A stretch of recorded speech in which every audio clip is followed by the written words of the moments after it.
Okay, shall we begin? Yeah.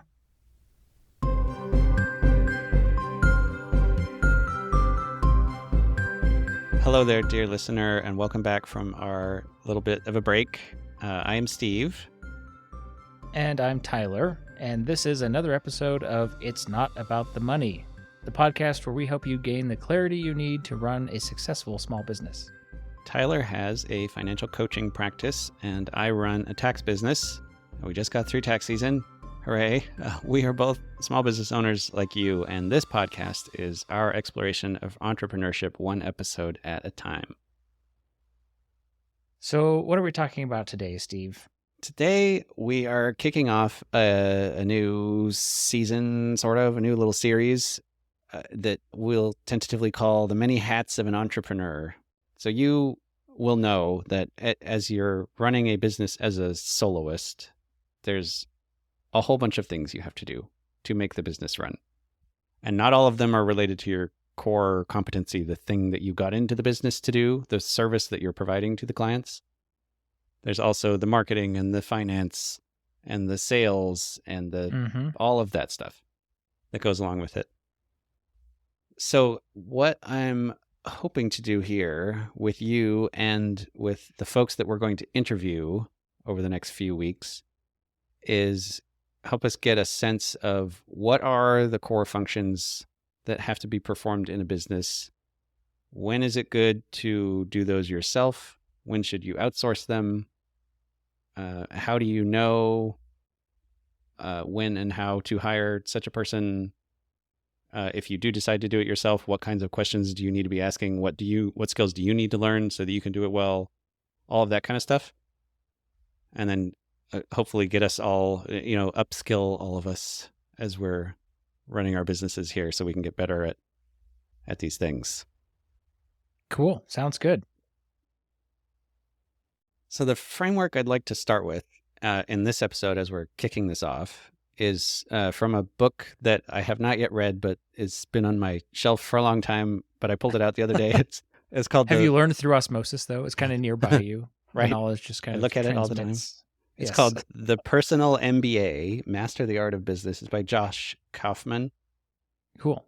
And near the beginning, he has this passage describing the 5 aspects of every business. Here's what he says.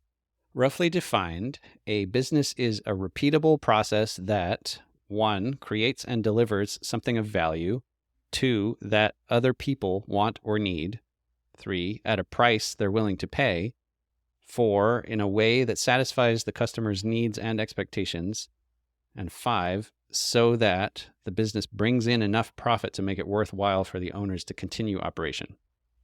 That makes sense.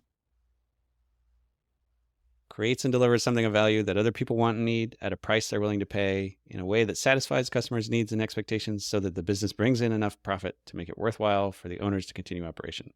I think it's a nice way of summarizing it. Yeah, that is a nice summary of what a business is. I especially like the part where it's a repeatable process. Sometimes when you're getting started, it doesn't feel that way, but there are a lot of problems inherent in those steps or those phases that need to be solved for it to be successful. Like, what is the thing of value that you're going to create, right? Mm-hmm. How do you find out if people want it? That kind of stuff. Yeah, so that's interesting. So I love the description. I think that there's a lot of work to be done to figure out how to do it, though. Exactly. And that's all on the road between where you have the idea of, like, I'm really good at this thing, and I think people might pay me for this. Between there and, hey, people are paying me for this, and it's easy or fun or repeatable, or it's running on autopilot even. And now customers are getting value, we're getting paid, all that. Yeah. It's kind of a long road between those two things to discover. But that's where all the fun is. Right. Yeah. To like kind of figure out where all the holes are in this repeatable process. So, given those kind of 5 characteristics, 5 aspects of the process, he then goes on to break it down into 5 interdependent processes. And they are value creation, marketing, sales, value delivery, and finance. And those map one-to-one to the 5 points we had before. So let's go through each of those. Value creation is discovering what people need or want, discovering it, and then creating it. So this might be like, for me, people need their taxes done. And so what do I have to do to get folks from I have a stack of documents to there's a completed tax return and the refund is in my bank account? Yeah. That's kind of the thing that I'm creating for one of my service lines. Then the second one here, marketing, is attracting attention and building demand for what you have created. If I just sit in my house and say, I'm really good at doing tax returns now, nobody's going to pay me for that unless they know that I do it. Right. And they are aware that they can hire me to do this thing and that they feel confident paying me to do it. Oh, I guess we're bumping into sales here, but awareness is the primary thing here. Well, marketing and sales are arguably related, or as you said, interdependent, right? That's true. Yeah. So sales is kind of, you've got a prospective customer. How do you turn them into a paying customer? They're already aware of you. They're interested, but there's a gap between interested and okay. They have paid you money. So would it be fair to say that marketing is the creation of leads and sales would be turning leads into customers? Maybe that's oversimplifying it, but maybe, but I think that's a good first approximation, at least. I mean, if we define lead as someone who you could who is, aware of and could buy your product. Yeah. Anyway, sorry, I'm like starting to read a book right now called $100 Million Leads. So leads are on the brain. Oh, okay. Yeah. Yeah. So this could come from like advertising, or it could come from you go to networking events and meet people, or it could come from you have a really good relationship with a referral partner in an adjacent industry and they send folks your way, any of those things. Yeah. That can be the marketing. And then the sales is kind of, you've got them on the phone or you are exchanging emails and or they're in a funnel of some kind that's automated. Yes. Mm-hmm. And you're walking them through the process of, here's what it's going to look like for you if you hire me to do this thing.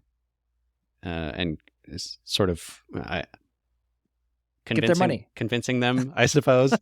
Yeah. But in like helping them see the value of what you're providing to where it makes sense to them, they want to pay for that thing. Right. Okay.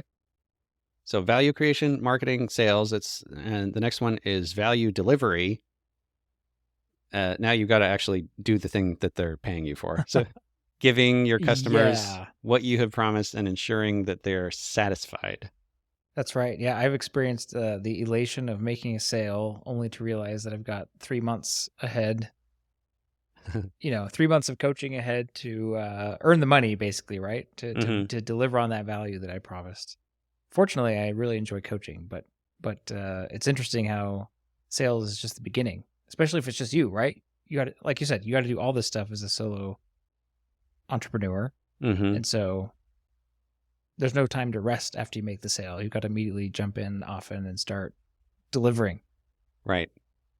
So for me, this looks like they have signed the engagement letter and now I've set up the client portal. They're sending me all their documents. Now I've got to start plugging all that into a tax return. Yeah. And then send them a draft, make sure they're happy with it, make sure we covered all the bases, get it all signed, get it e-filed. That's all part of the value delivery for my business. All right. Then the last one here is finance, bringing in enough money to keep going and make your effort worthwhile. This one, it can be really fuzzy for solo entrepreneurs because you're not paying anyone a salary and potentially not even yourself at the beginning. So is it profitable? Who knows? Like money's coming in and things are happening. Like that looks like it's profitable. Maybe it is, maybe it's not. But eventually, I think the idea here is if you looked down the road 5-10 years, if you were still doing the same things for these prices, are you able to take home money out of the business to support your lifestyle? Right. And the business still has sufficient assets to continue operating. So whether that's you're paying yourself a salary or you have hired folks to do the value delivery portion of this process, whatever it might look like. But anyway, enough money to keep going. So those are the 5 interdependent processes from the Personal MBA. Yeah. So, Steve, like you mentioned at the beginning of the episode, this is the first episode of a new series that we're doing. And what we're going to be doing actually is covering these 5 business processes through interviewing experts in each of them. So we're going to bring in someone for value creation, marketing, sales, value delivery, and finance, and kind of learn from their expertise and experience about the topic generally and their expertise, and then also what it would look like to work with someone like them to scale a small business like ours using their type of services. Yeah, and there'll be some overlap between them, and we'll have like specific questions for specific folks that I know are like really good at this aspect of it or whatever. But yeah, I'm excited for that. Those interviews that are coming up. I think our listeners will enjoy them. I think we will all enjoy listening to those interviews. All of us. We're all in this together. There we go. Everyone. Together. Yes. We're all in this together. So I got some questions that we can explore here for the last few minutes of maybe what this might look like in a different types of businesses or different phases of the life cycle of a business. So for this first one, what does it look like for a soloist with some particular technical expertise to start a business and do all these things? I sort of gave the example of what I'm doing as I walked through this. Like I have technical expertise in filing taxes. And so what that means is I go out and find folks that need tax returns, cultivate relationships with referral partners, have intake calls with clients where I explain what it is that I do and how much I charge for it. They see the value in it. They pay me. I do the tax return, all of that. Yeah, so I can tell you a little bit about what this looks like right now in my business. Okay. We've talked in the past about a book called The Prosperous Coach, which I like a lot because it's about the coaching business model. One of the available models for a coaching business. And although they use different terminology than these 5 processes that you've mentioned here, it's the same exact principles. And one of the principles from The Prosperous Coach is for a coach, it can be beneficial to, if you had a Venn diagram between the sales and the delivery. I'm trying to use the terminology from these processes, right? It benefits you as a coach to have the Venn diagram overlap as much as possible so that the process of selling coaching looks basically like just delivering value through coaching. So they've kind of like collapsed those two in and on themselves with the idea that if you're able to deliver value in a coaching session, people will understand the value. And so you don't there's not much to sell, right? There's not much selling to do other than actually just giving them the experience of coaching. And the decision just becomes, do they want more of it or not? So I think that's kind of something that I've been experimenting with, as you know. Yeah. And it's going quite well, actually. That's good to hear. Marketing is still a mystery to me. We were talking about that before we hit record today. Yes. Is this all just a fluke? Where these customers came from? Could that funnel dry up tomorrow? And the answer is maybe yes. Maybe yes so far, but it's fulfilling the requirements of the finance process here, which is that it's bringing in enough money to keep me interested, right? I'm continuing to go. My effort is worthwhile, and so no reason to stop yet. Just still trying to figure it out. You know what? That's a good point on the finance. It doesn't have to be that your business is going to replace your day job salary. It could just be that you're making enough money that it's still fun and enjoyable and it pays for itself and you would like to keep going. And that's okay too. Yeah, depending on what your goals are, for Yeah, sure. exactly. And, it's almost a year into this and my goals have remained the same. Who knows what they'll be in the future, but I had no intention of replacing my day job. I kind of wanted this to be a side thing. And it Mm-hmm. is, but I'm happy to say that it's a side thing that yes, is paying for itself and is profitable for the first time this year. Yay. Hooray. Which helps it. So but I guess I'm just agreeing with you that it is what it is. It's a small side job at this point, side business. But that is also fruitful. And so it's worth doing, Yeah. And that's the beauty of this kind of a business model is you get to decide what you want it to be. You can grow it real big. Well, we might talk about this in a second, but like ways that this could scale up. Like you could decide, I want to stay solo forever. I just want this to be me. I don't want to hire employees because I don't like managing employees, or I don't want the stress of payroll, or whatever it might be. There's ways you can build a profitable business that's big or small or somewhere in between, and it's just you. Or you can say, I would like to build a big team because I don't want me to be the critical point on any of these workflows. And so I would like to have employees that handle everything so that if I decide to go on vacation for a month, I can do that. And that's another valid way of growing a business. And it just depends what you want your business to be. Right. And that's part of what this series is going to explore, right? As we talk to professionals who specialize on each of these processes, learning about what they do and when it might make sense to hire someone like them. Is that kind of the idea? Yeah, exactly. Very cool. Oh, I'm excited. So which aspects of these processes would you say are well suited to hiring like a fractional provider?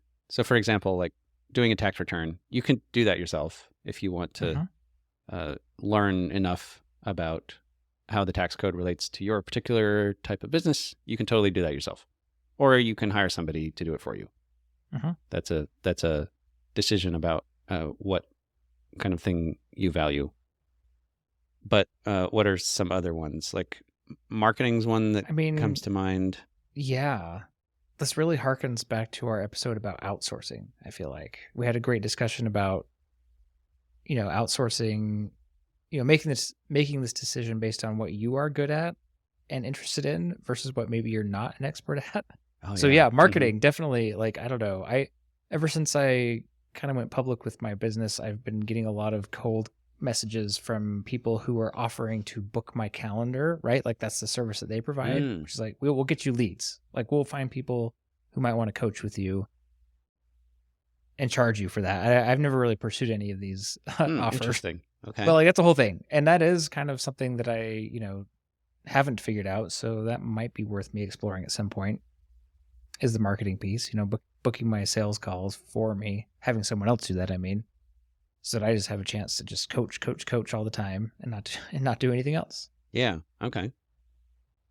And I think if you have a marketing, engine, I guess, of like, you've designed the marketing plan, and a big piece of it is like content creation or posting on social media or like following up with folks that way. And you kind of need that machine to run, but you don't want to have to spend your valuable time on that. That's something you could outsource to folks that specialize in that piece of running the marketing plan. In fact, I was driving down the freeway the other day. I saw a big billboard for just that. It looked like a company who basically does content marketing for you. Like, I don't know exactly what you have to put in because they're using your face and your content, but they're going to chop it up into TikToks and Instagram posts and do all that for you. It looked like, so I thought that was kind of interesting. Okay. Yeah. Like if you don't want to, like I don't see myself ever being a social media marketer. I don't have the energy anymore if I ever did. Right. But if I wanted to, there's people out there like Alex Hormozy comes to mind. He's just like a content machine. He spends a ton of money recording content and having people edit it and make it good and putting it on YouTube and all the platforms. And he's built an enormous awareness of his brand through doing that. And it's apparently worth it to them. So Another angle here on marketing is hiring an expert to figure out what avenues would be useful and valuable for your particular kind of business, because you don't want to do social media marketing, but also maybe that's not a good avenue for finding coaching clients anyway, and so you would want somebody who knows the whole landscape to be able to advise you on, when we're designing this plan, does it make sense to include social media marketing, or should we focus on other things? Yeah. So I'll just finish. I mean, if you don't mind, I'll just kind of talk through the other of the 5 for my business, because I should have started at the beginning. I don't know why I didn't. Marketing just always sticks out to me. But for the value creation, I feel like I've made good progress there. I've been through a couple dozen clients at this point. I'm kind of getting a feel for what people need or want, and like getting better at delivering that, and even how to articulate what it is to them. I mean, that's a never-ending growth opportunity, right? I'm not saying I've got it nailed down, but I've come a long way there. The marketing, like I said, I'm just reliant right now on being listed in a directory, which has worked out, so it's okay. The sales and value delivery, I talked about how I'm trying to merge those into kind of the same activity. Yeah. And then, the finance. Well, I guess I already talked about that too. Like, it is generating money. The business has got healthy finances right now, which is very validating and encouraging me to keep going. Yeah, good. And how am I doing that? I'm using YNAB, of course. What did you think I was going to say? Of course. Just track income and expenses for the business. Yeah. And if that were to become large enough that you wanted to outsource that, you could get a bookkeeper or an accountant or a chief financial officer, for example, someone you can hire just fractionally to give you advice strategically for your finances. Those kind of things. If you don't have the interest or the time or the skill to do that kind of a function in-house, there are folks that can do the various aspects of it for you. So what about you? Do you see yourself headed that direction? Like, are there parts of your business you are interested in scaling beyond yourself in the near to mid future? Possibly. I don't have any concrete plans to do so, but one where it would immediately make sense is on the value delivery piece of having either a bookkeeper or another tax professional that can prepare tax returns or do the books for my clients, to free me up to do the higher level strategic things or finding new customers or that kind of stuff. Cool. I don't have, like I say, I don't have concrete plans there yet, because I do still enjoy the technical work in the value delivery portion of this, and so I like that part of it. Right. I mean, but both of us kind of started this with the idea of being solopreneurs, right? So it's kind of an interesting question. So that's about it for today, and then the next episode we'll talk to experts on each of these things of asking, like, what would it look like to scale up each of these aspects of the business, whether that is you're increasing your skills as the solopreneur and doing it all, or you decide that you would rather outsource that or hire somebody in-house to do that. What all that might look like. So I'm excited for those. Cool. Yeah, it's going to be some interesting perspectives. Yeah. Well, thanks, Tyler. We'll see you all again on the next episode with our first guest of the series.